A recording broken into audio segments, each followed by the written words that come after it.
So all this buzz you're hearing about a cardinal in Pakistan is because another cardinal has been appointed after a gap of 24 years.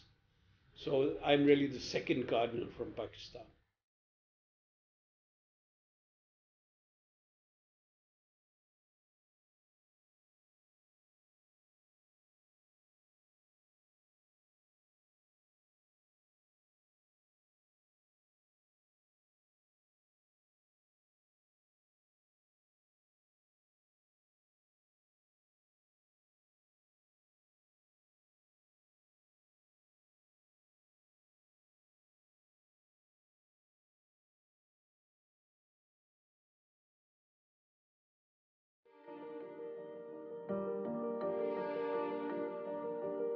It's an honor. I mean, I was the first one to break the news to the Cardinal, and I think I may have been one of the first ones who knew it in the Archdiocese of Karachi. So no one else in the whole of Pakistan, I think I may have been one of the first ones to know about this news. So it's a great honor. I mean, I feel very proud of myself.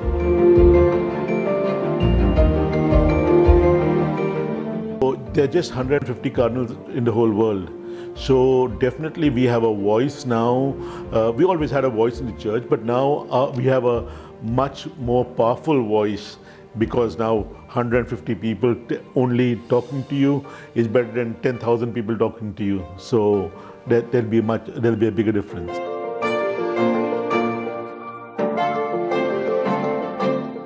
I've been living, it's more Muslim dominated area, and I've been the only Christian family there.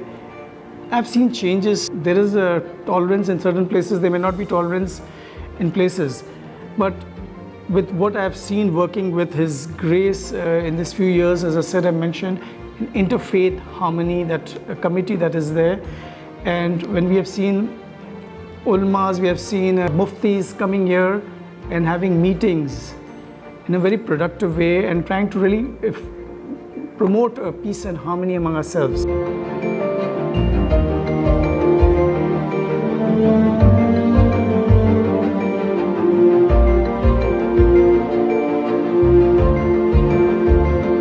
I met journalists abroad who asked me strange questions. Are there Christians in Pakistan? Do you have churches? Do the Muslims allow you to go and pray? You know, and such questions which were quite surprising for me. It just shows the image that has been created of Pakistan.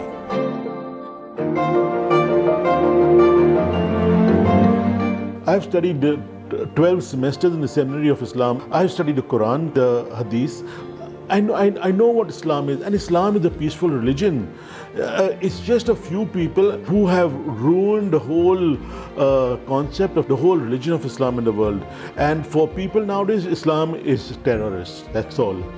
And since we are an Islamic republic, I think we have to work to sort out that name, show them a bigger perspective, show them that Islam is not just terrorists. The Holy Father said himself, why you don't have Christians who murder their wives, who commit murders, who commit crimes, who are in jail, etc. So you'll categorize Christians as terrorists as well. So why are you doing the same to Islam?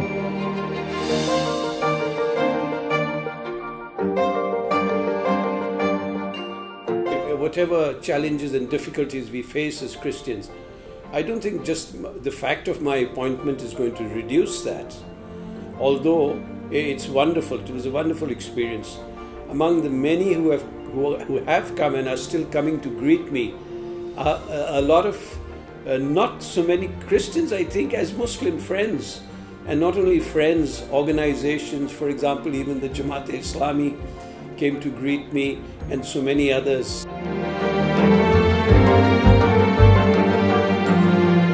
In Pakistan, we have a small but dynamic Christian community. We are faced with many challenges, many issues of human rights. I think our basic issue is we want to be recognized as equal Pakistanis and not just minorities, because we are contributing to the welfare of the country, to the development of the country, through education, to social work, and in any other way possible.